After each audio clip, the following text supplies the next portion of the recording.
Hi, I'm Karen Golden Oronte here at Living Histories with Phil Smith, who is a longtime resident of Cohasset, who's going to tell us the story of when he came to Cohasset and his experience while he's been here. So Phil, if you could give us an insight to what brought you to Cohasset. Well, I just figured that was a lucky day because I'm from Chicago originally.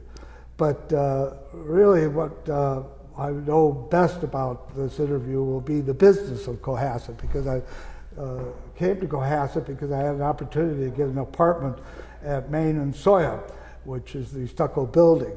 And at that time, Bob Pine had it, and there was a sublease, and I took it. That was one of the best things that ever happened. A beautiful spot. I think didn't somebody have a wedding there with, when I was there? But in any case, it had a beautiful staircase, and I enjoyed it. And after I was there, I was working for a John Whitcomb company, who was the largest furniture distributor at the time in the country. They were from New York. And I interviewed with them, and I wanted to learn the wholesale end of the business. So in doing that, it gave me a great experience, and I only lasted about a year and a half and decided to go into business myself.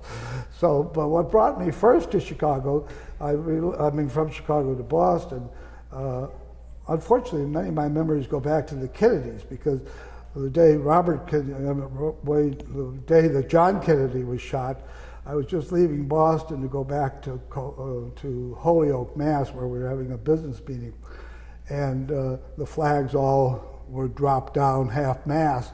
And just before I got on the bus to go to Holyoke to meet these business people, we realized that John Kennedy had been shot. And it was right after that I established myself in Boston. I was working for a Chicago company, but heading out in Boston. And then the next memory was later on when Bob Kennedy was shot in '68, I believe it was, when I opened my business. Yeah, and we were getting ready to open that a couple of days later, and they announced that Bob Kennedy, so it's just awful, but you can't forget those memories when they're together. So that's what really brought me into it. Then I went to the Museum of Fine Arts at the time, offered courses at night. And my whole career, I've always worked and gone to school, even in Chicago. I think I went to all the universities, but I only took subjects I like. I took business courses, real estate courses, sociology, everything else. But I've always been interested in business, and one of my first jobs was with A.G. Spalding, which was a major, still is, but it's been sold so many times. And A.G. Spalding had the golf, I was in the golf division. And it was great because I was very young, and they sent me down to Florida to take care of the golf pros at that time. So every experience I had sort of led me up to my 40s, and I think personally life begins at 40, because I think it takes a long time to get through things and to understand things. I really had a charmed life, but right about 39 is when I started my business here. So this business here, that was over at what is now the Irish Pub. Down at Dooley's, yes. It still is now, it's the Irish Yeah. Pub. And it was a real estate office after I left for a while. I rented it from Ignatius Francis, who was a person from Scituate. He owned that whole building, and he was quite a character. And when I decided to open, I just about had enough money for the rent, I think. But anyhow, I went over and talked to him, and then I asked him if I could do this or do that. And he said, young man, you could do anything you want as long as you don't ask me for anything. And that was very good advice, and I wish people would do that. At that time, you could do things like that. Unfortunately, today, young people can't. You can't even get a credit card unless you already have great credit and have money. But in those days, people took you at your face value. And a handshake. Yeah, and a handshake. And Mr. Francis used to come in the first of the month. He had a beat-up old Cadillac, and he'd come in, and he was quite elderly at the time. And he would say, hello, and I'd say, fine, here's your check, Mr. Francis. He said, thanks, keep smiling, and he'd get back in the car. But he owned a lot of property, I think, around Scituate and around Cohasset. So what did you sell in your store? Well, that was the idea. When I was working for John Whitcomb, I called on mostly designers and upholsterers, anybody connected to the business, to tell them that we now have this great, great showroom over on Berkeley, and please come in.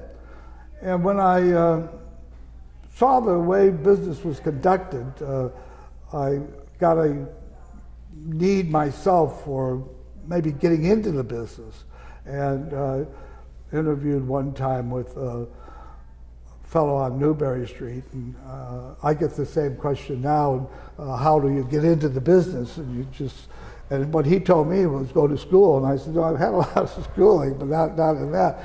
And then he said, well, get a job with somebody that's involved with the decorating business. And that's what I did when I went to work for John William, and it was a great experience. But then I thought, well, I was living in Cohasset, as I say. I had this sublease up on Sawyer Street, and I thought this would be a great, great spot to open up a design business. So I did, and I went around to some of the stores that I was calling on, and I said, you know, you should have a representative down in Cohasset. It's an up-and-coming place. It always has been, but there's a lot of new building, and your type of thing. And if you want to, we'll take in a consignment, and you can judge how well it would go. And Dave Israel at Trouvi said, that sounds good to me. And he was the owner of Trouvi. And so we filled it up with a lot of Trouvi stuff on the one side. And then the most amazing thing about it, even to this day, when I think back to it, you had to be young and a little naive, but I put golf and tennis on the other side. Because my brother Al, God rest him, he's gone now, but Al was working for Commonwealth Edison in Chicago, and I said, Al, I was working for Spalding at the time. I said, you're too good to be working at a desk and get a watch 50 years from now.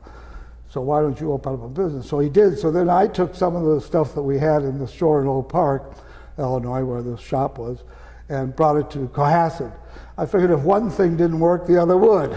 And so I did do a little bit on both sides, but then about 2 years later, I decided that the interior design was the most profitable and the best thing for me. And even when we opened the golf and ski shop, we didn't know much about skiing or anything like that either, but you use the same talents, I think, in anything, you know. But that's more or less why I was very lucky. Genevieve Good was one of the first women to come into my shop. In this shop, she also came in later when I redid Smith Place. But I still remember Genevieve very, very fondly, and I see her a lot and think highly of her. But she came in and said, well, it looks like Cohasset has arrived. Now we have our own big design shop. I said, well, not really, Genevieve. Charlotte Frost is really Charlotte and I were friends, and she had a place, her sister and her had Lilac House. That was before my time. And then she had a shop where the Bates House is now, and she lived there and she had a shop there. So we got into it, and I was just very fortunate. After Genevieve came in, and I had a couple other people, I used to have the fabrics laid out on the tables, and you just go through. And I suppose Billy Knapp was my most loyal client, and she was one of the first came in, and she was very fond of me apparently, and thought I had nice things. So she started getting me to do some things. She had just moved from where the Roys are now over to Gammons Road. And we helped her there, and then she got a place in Florida. And because of her, I had Mrs. Cox and Mrs. Cook and the whole group. It just and I got into that, and but it's been something I'm very happy doing. So even at this late state, I'm still very, very busy. And I think it's like good lawyers. If you have the information, you can keep going as long as it helps somebody else, you know. And then buying this different real estate got involved with me, and I shouldn't maybe got involved with so much with real estate. But Well, one of the places that you purchased was Fleming's. right, Mary Fleming called and me. at that time, yeah, this is the Yeah, building that's here. one of the old pictures. That's a painting that was. This particular shows a garage here, which was a storage, but it was a garage. And when they did this, Lisa Bemis did this, and there's a lot of Lisa Bemis's paintings at the time. And Mary had the same doors, the same front, and then later on even had an apartment above there. We rented it out at first, but then I redecorated and lived up there. But I've always lived in the village, and always have enjoyed living in the village.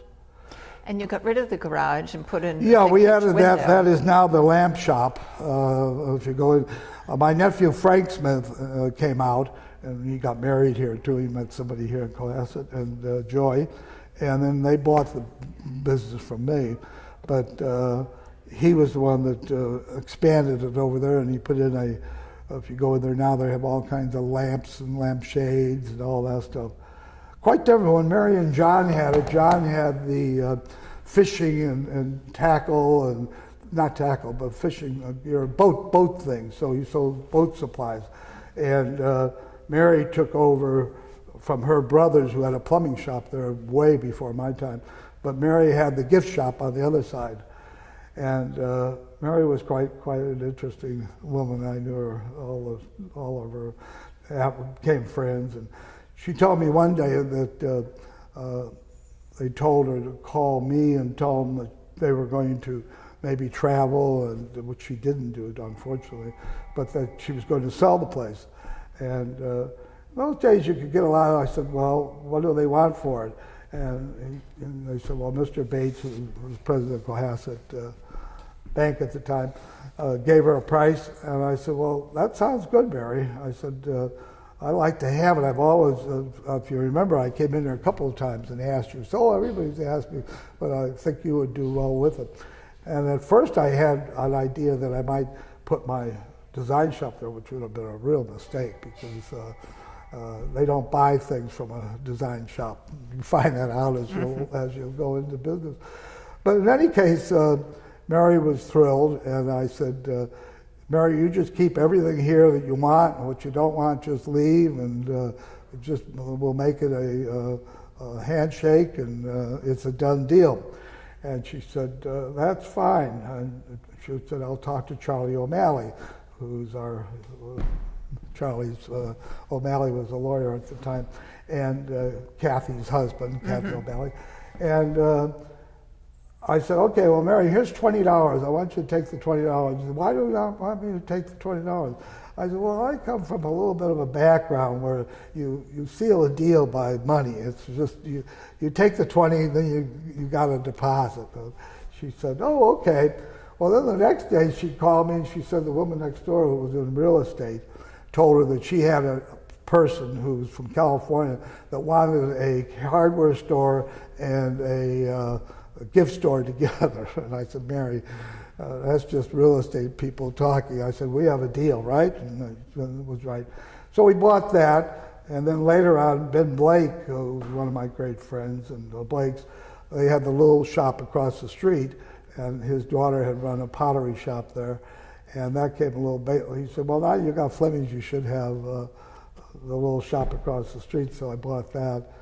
And then later on, we had Shirley Neer came over and said, oh, you should buy the Historical Society, and moved in here. And the art center there. Yeah, the art center, and they established the art center there. At that time, the building was falling down. This end of it was literally falling down. But it was a building that at the time the price was right and so on. So myself and the bank redid it and to where it is today. And they used to come in this way. We have that one other painting there, but they used to enter here and then have the art gallery here, and then use this for storage over here where it was coming down. But we redid that at the time, and that was how I got into all this stuff. Those are pictures of when we had when we opened it up, we moved some of the stuff from the shop over there. And we had an opening, which was fun. There's one picture here, again, Genevieve visiting me at this store, and she's with her sister who was visiting her, Mrs. Good's sister. And it was really, I think there's some pictures here of my dog Rags. There's a picture here of myself, and my brother and sister came out and really set up everything. My sister's good at that. And these are all people in Cohasset that came and visited. And all the renovations inside. And then they show pictures of it. Was really, Bobby Burns was the fellow that did it. Bobby left Cohasset some time ago to do his all business. The carpentry. But he did all the carpentry there. So all these pictures, it's nice to remember things. I don't dwell on the past. I believe in living in the present a lot, and all these things are nice, and I only remember the good things. I don't remember the bad things, and I don't dwell on them. I've learned from them. You learn that. That's why I say I think life begins at 40, because during the 20s, you go through school and you go out working, and I learned one of the things, I always got jobs through connections, and I think today there's still people send out all these resumes and everything else, and I think they must just dump them in the wastebasket or something. But in those days, even if you went to the bank and you wanted to borrow $1,000, they say, now Phil, your dad or your uncle or blah, blah, blah, who does business here, you know? And that was the same with a lot of things.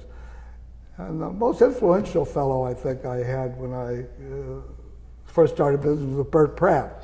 He was president of the Historical Society, and he was a selectman, and he was an all-around great guy. And he was president of Rotary, and then he got me into Rotary, and then I became, there's a picture here of Arthur Clark and myself. That's when I was leaving and Arthur was taking over. I was president 2 years. Usually president only serves 1 year. But I served 2 because Arthur couldn't come in at his due time because he just became a selectman, and it was just going to be too much for him. So he waited until later, and then this is when he came in. And the Rotary Club, just like today, it does a lot of work, and people don't recognize it. People aren't joining as much as we used to in those days, which is unfortunate. But like Kathy O'Malley here with the Historical Society has changed it a great deal, but primarily this building has done a lot. We used to have just meetings in small places. We had the house over on, what is that? Summer Street. And that was very nice. But it takes people, not just the money. People have to get involved. Townspeople. Yeah, every institution has. And when I think of all the ladies that I took care of once I opened up my business, and what they did for the community, and people both, what they call the townies, they got into all these things and helped and worked at it. And then some of the other people, like Billy and Mrs. Cook especially, would say, okay, I'll give you this amount of money if you can raise the same amount. And because of that, she built that's how the Art Center started, actually. That's how they moved over, because she financed it through the Bancroft grant or things like that. And then, of course, the Coxes and the Cooks, the Cox family did a lot. We don't recognize a lot of that today. Even in Cohasset, in other towns, they recognize people that have done things. And we should do something. I always say that one of the people that influenced Cohasset the most and gets the least praise is Peter Roy. Peter, when Mrs. Cox owned the house that Peter's in now, they had enough for, it was less than $1 million. It was a very small sum, but that's how, that's back a while ago. And then the first people to buy it was an oil company, and the oil company went in. Unfortunately, they didn't destroy a lot, but they went bankrupt. And that brings us up into like the 80s when everybody was going, either the banks were doing the same things they're doing now, Bay Bank and all the rest of it. It was a disgrace. But anyhow, then they were going to a marine company from the, I think they were down in Newport, thinking they were going to come in and make it a marina, which of course they should have realized with everybody behind it that was never going to happen in Cohasset. And then the worst thing that was going to happen to it was the town was going to buy it. And I always said, oh my God, if the town buys it, it's going to be, they'll probably use it for the dump, or now for the dump for the road department or something. That was the mentality of things in those days. So fortunately, Peter came to bat and Peter bought it. And just what he does on his gardens outside, what he's done at the harbor, what he's done with the Hugos, what he's done with the little restaurants that he's given us, is really great. And I think it must be just jealousy, because people that I know, they don't know him, they wouldn't recognize them, but they all have opinions. And I took care of his mother, who was a very, very independent, a lot of people couldn't get along with the mother, because the mother, like a lot of my clients were, it had to be her way. So you learn early on, when you deal with these type of people, mostly very strong women, you just say yes, because that's all they want to hear. And if you do that, you get along very, very well. And Mrs. Roy was a prime example of that. But she always paid. She wanted something done. If she wanted it redone, she would have it redone. But again, when she did over the Knapp house, some people would say, oh my God, she's ruining the house. Well, the house was not all that grand. It was very, very big and very nice. But she did add a lot of the landscaping and things like that. And we've been very privileged, I think, to have people buy old property, for the most part, not always. A lot of these are these overdone houses that they build today. But right now, if you look on Jerusalem Road and the beautiful houses, Barbara Chase, who I know well and was one of my people that I knew then and I know now, she sold her property, and they're doing young couple. And we're getting a lot of the young people, and I think that's going to, like in any town, that's what's going to keep the town strong. Mm-hmm. And now I'm taking care of some of the second generation.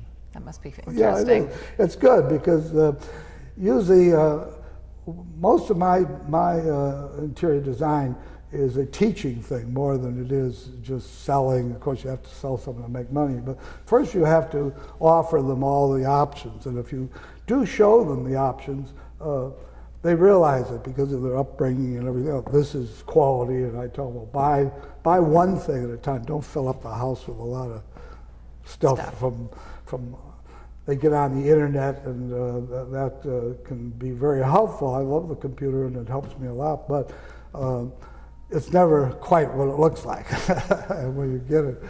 But we do educate them. We usually take them to the design center and walk them around, show them the different things. I like to see them get more involved with more things, but we're finding that it has to work around the first 10, 15 years with children, because they are so absorbed with raising the children. They don't have, so usually the activities they get into are related to family. But again, after that, and especially at 40, it's a wonderful time to get involved with, like the Cohasset Historical Society, the Arts Center. Now I've been asked to get involved with the senior citizens, which I have been, but I haven't really, I've supported it, but I haven't really gone into the old one. Now we're having the new one. I think it's going to be a great success. But it's hard to get the old geezers like myself. I think we have an old goat club here, which I've never been invited to join, but I wouldn't join anyhow. Any club that's called Old Goats, I don't want anything to do with. I hate the word senior. I feel just as young as I did when I was 40. Mm-hmm. And I think the same way. I'm interested in everything. I get on the computer, I search out things, I work, and I think that's what keeps you. It is a word that needs to be reinvented. I think, I really do, because I don't know what, I've given it a lot of thought. you know, what would you call the great generation? That was nice, but you can't go around just saying you're the great generation. Why not? Though you may think so, because as I say, I do think the youth, everything I don't like it when older people are always downing things. My mother, God rest her, had a very advanced sort of thinking, and she used to say, keep the crepe hangers away from me. Now you have to remember when this was in the 40s and that, and she went way back before that.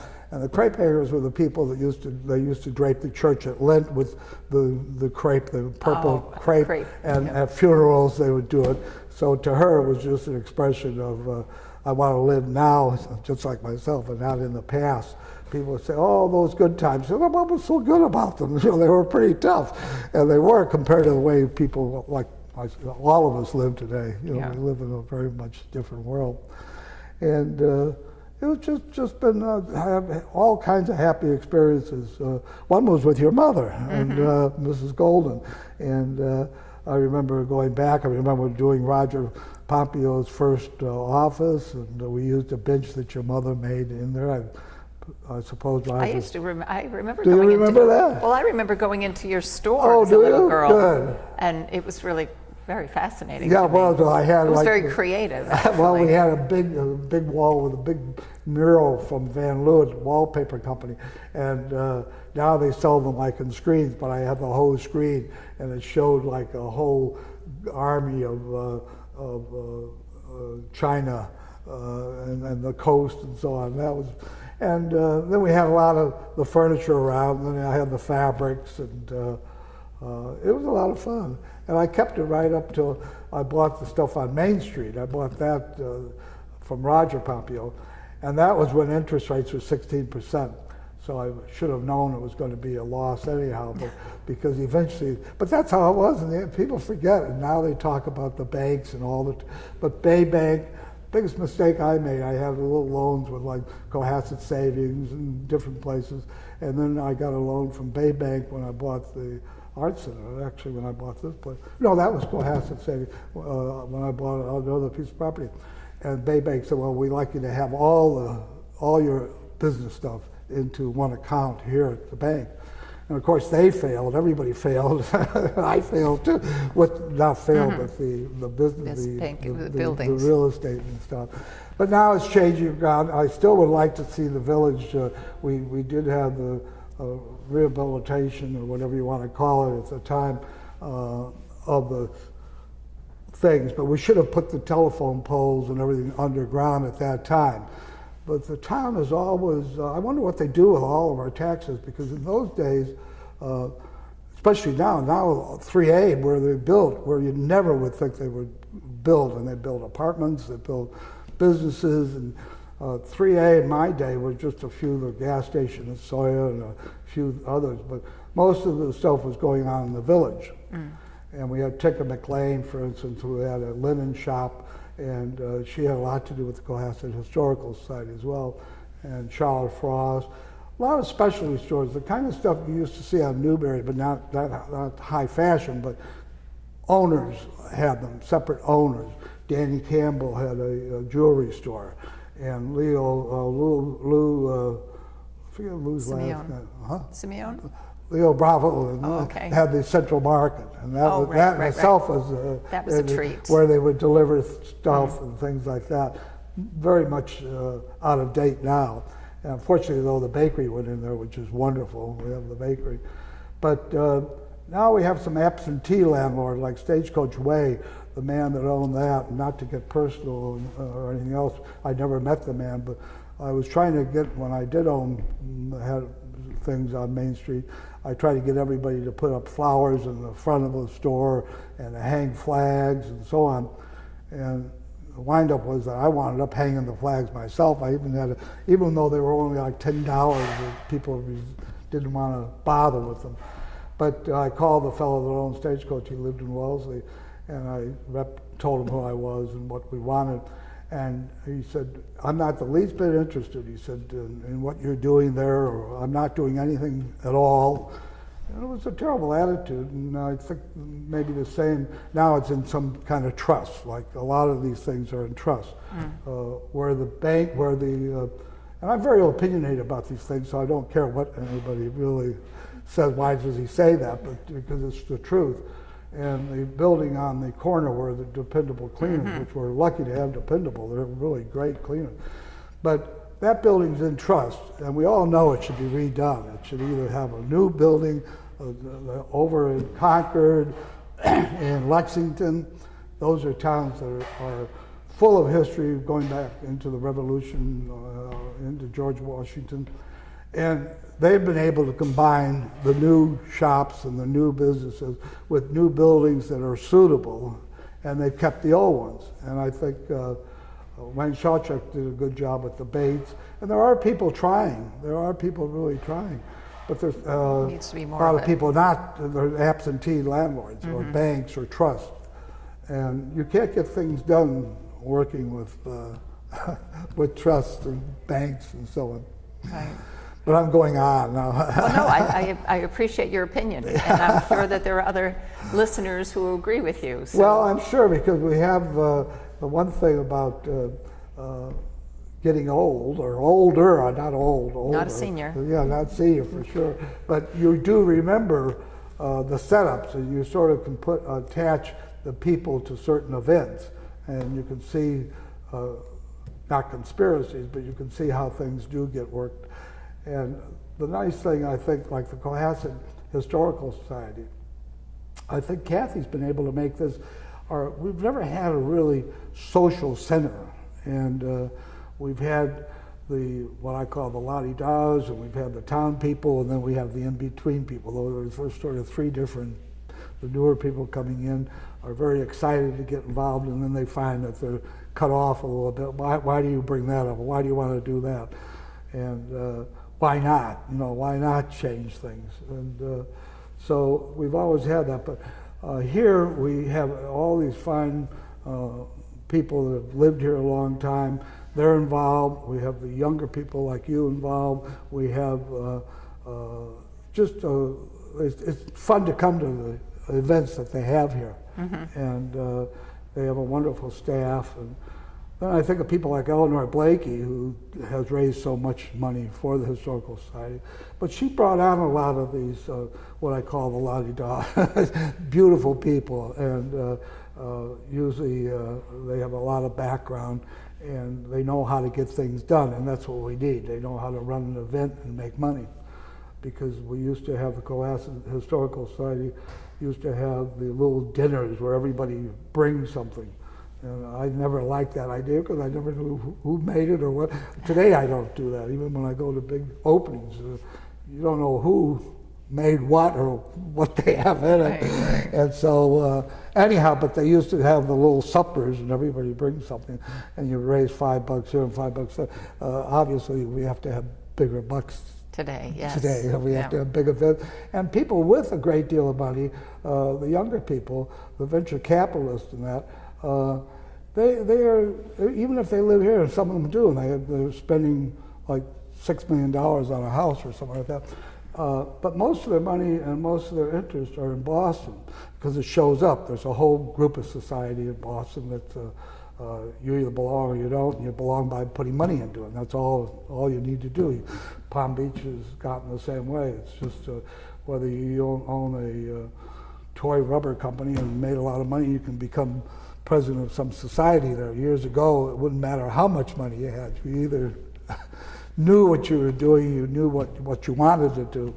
But I think we lack that here. A lot of the people that are here, they'll send a check maybe, and not even a big check though, for where they are in the financial, compared to the guy here that, like myself, that might give $100, equivalent, they should be sending $10,000 because of but they don't.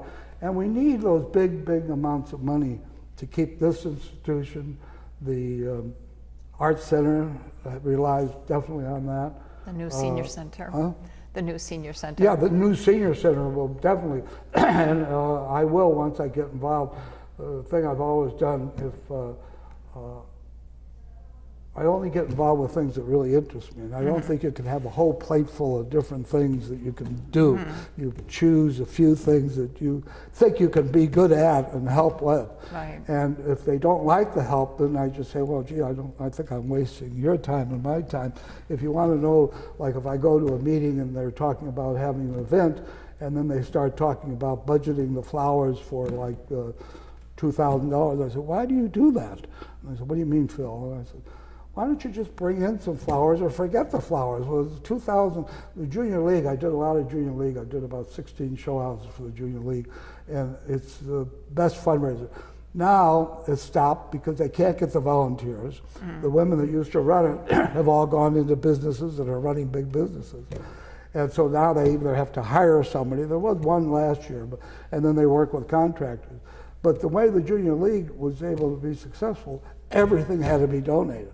And you cut out a lot of the things. Anything that was, during the show, anything was done had to make money. Otherwise, it wasn't an ego trip for anybody. And you just didn't get your name up there for something.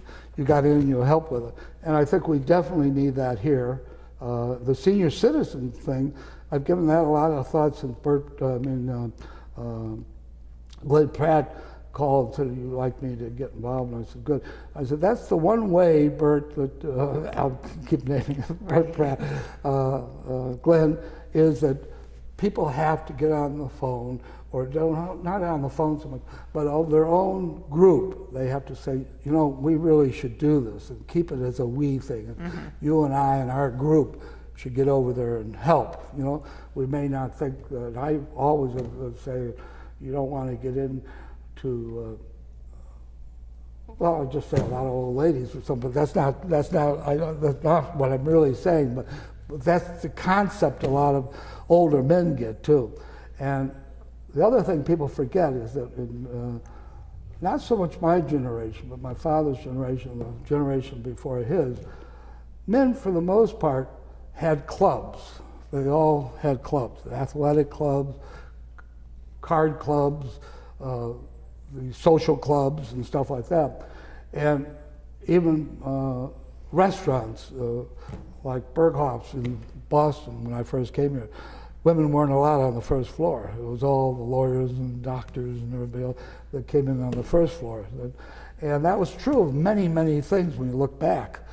You can't believe it, like anything else you can't believe some of the stuff that we tolerated and did any more than the black movement and all these other movements.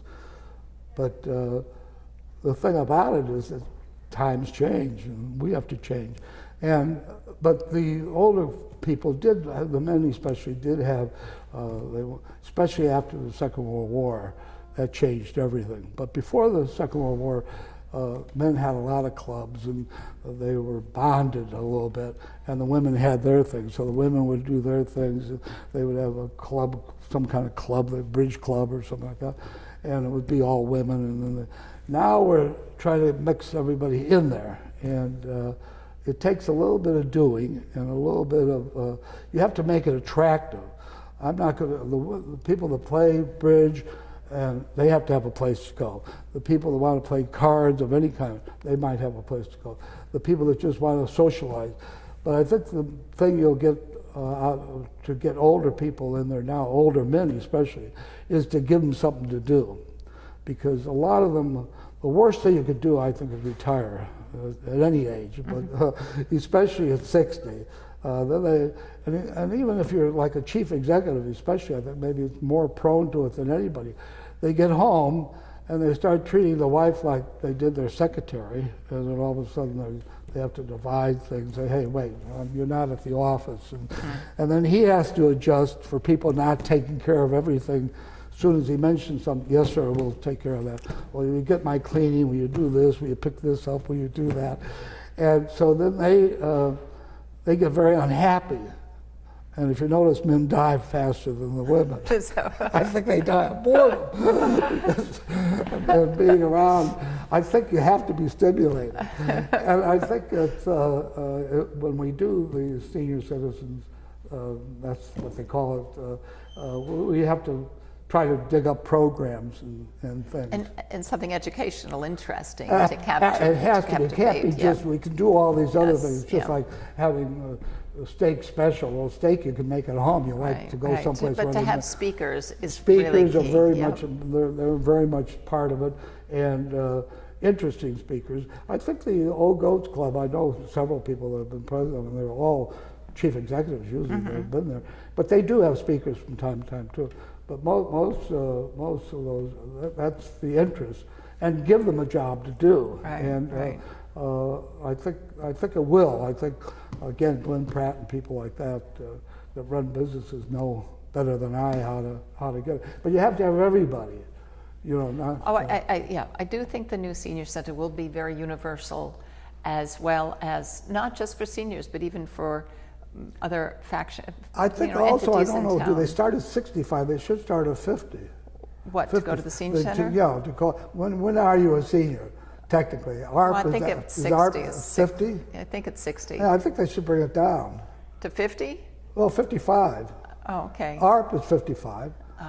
Because they're still working. Most people are going to continue to work. Yes. This day of retiring at 65 and drawing your big pension from GE and from the phone company, that went away a long time ago. Right. So people, even when you see these older fellows at the Stop and Shop bagging, they seem happier than the guy sitting around at sitting home. down in, I know a lot of them down in Florida, and they get up in the morning, they go to the pool, and then they have the cocktails start at about 11, and that's their day. And I wouldn't know how to trade places with them. Well, the one thing that I do know is that the senior center will be an added benefit to the town. And very definitely. And truly, for all the seniors that have been in town, to have a place to go to together, not just often separate places. And so, but we digress here, talking about, but I do want to say though, you will be walking distance now,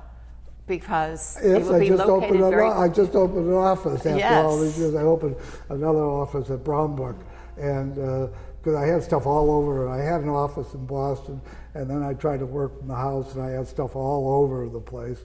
And then I thought, well, I'll look around town, and I just happened to look over at Brownbrook, where the tea shop is, and it's a wonderful location. I can pull right up in the back, and I don't usually see my clients in my office. I see my clients at their home, and usually before anything is done. So that's the only reason for me to be there. But it's very, very nice having that. And as I said, I've always lived in the village, and I live here now in the Cohasset Historical Society, and I enjoy that, the privacy of that very, very much. It's very grand. Yeah, I like it. I wish I had the whole building. No, you me both. I think I was born too early or too late, maybe, because they talk about the Gilded Age, but it was pretty good if you had money. If you didn't have money, it was awful. Right, but if you had, I do a lot of studies on old houses. They fascinate me. And it's part of my business too, preservation and mixing the old and the new. I think one of the needs we have for seniors and for everything's a village, and we are a village. I come from a village. Oak Park is called the world's largest village. I think we have 58,000 people. It's very small but very nice. And when you get into these people coming, I think what we have to do now with the Senior Citizens Center is to incorporate a lot of these other groups like our Historical Society, let them come in and handle the programs. Let the Arts Center come in and handle some of the art. Don't expect them to go to the Arts Center for something and to the Cohasset Historical Society. And don't think of it as competition. That now they'll take away some of our members, or members will get involved. There's plenty to do, plenty for everybody. So I think when they do get the center open, they have to rely on people like the Cohasset Historical Society coming over and giving talks there. Or even having them... Or having them and change. having it, and having it all, having it but reciprocated. having it one unit of all the things we have. The Social Service League, the financing, the thing, they do a lot of work, and people don't hear about that. And reach out. I don't know if, I presume you have to be a member of or a citizen of Cohasset to use it, but I'm sure you can bring guests along with you, and I think it's going to work very, very well. And I wish that I believe strongly in making no small plans. I tell people, get rid of all those shelter magazines at the A&P, or now I'm dating myself, the A&P, the Stop and Shop and all those places, and read the Architectural Digest now. It's all out of your pocketbook, but you go then down from that. And I believe that's true of any planning. If you plan to build something and it's going to be $3 million, sure, you're going to run into resistance and stuff, but look at it with the $3 million rather than saying, okay, well, we can't do that, we'll start at 300,000. And I hope that it won't be long before we add whatever we have to add at the senior citizens facility to have more room. And the financing couldn't be cheaper than it is now. It's only going to get more. It's just these things go up and down. As I say, when I bought the property on Main Street, it was 16%. I paid Mary. In fact, I told Mary, you're better off financing it yourself, and we'll give you, give it to Charlie whatever way you want. She said, oh, I don't know, I think we have to go through the bank. I said, well, going through the bank, you're not. And she did. And then finally, when rates go down, then mortgages have to go down and things like that. It didn't stay steady.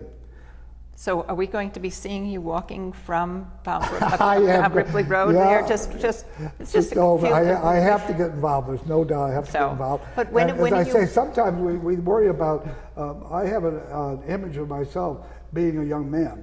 And I try to stay, I really don't associate, all of my friends are like 20 years younger than I am. None of them are very close to 20, or some of them are younger. I'm probably the oldest one around. But I think younger than most of them. And I don't know why they get this attitude, but it's whatever you perceive yourself to be is what you're going to be.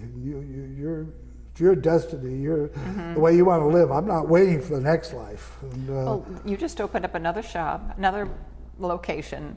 When will you be moving into your new location? I'm in the over at Bombrook. So you're there now? Yeah, I'm there now. Yeah, I was going to. Fortunately, things just work out. I believe in faith, and I believe in.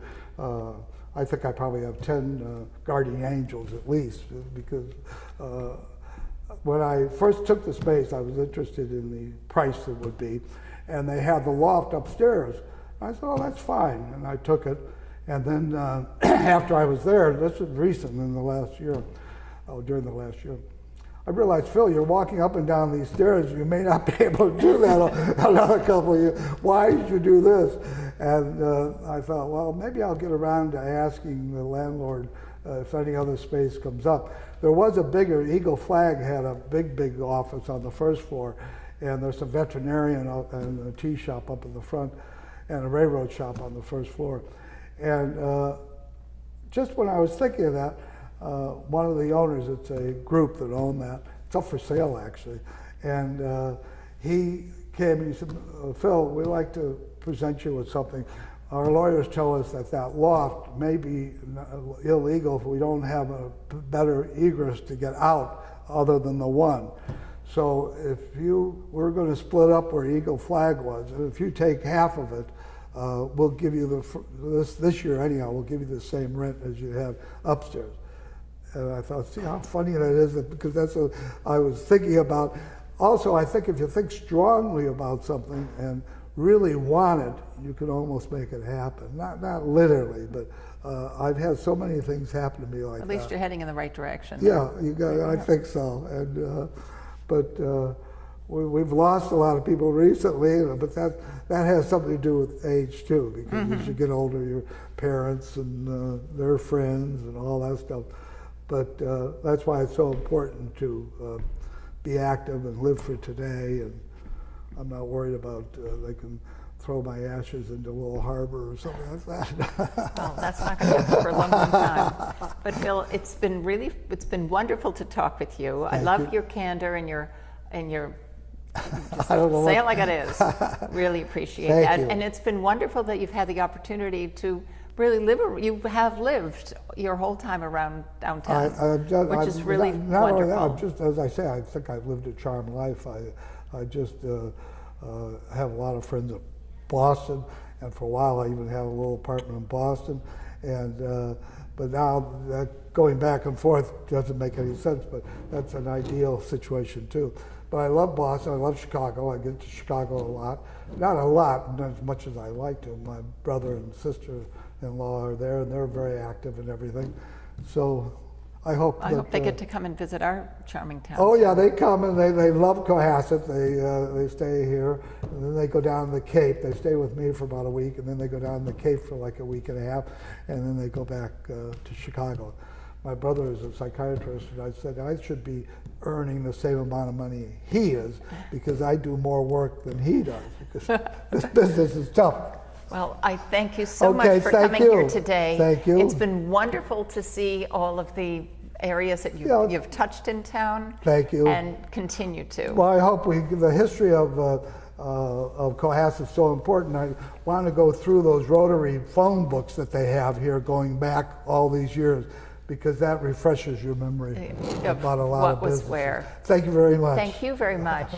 Thank you very much for Living Histories, and come visit us at the Historical Society. Thanks. Bye-bye.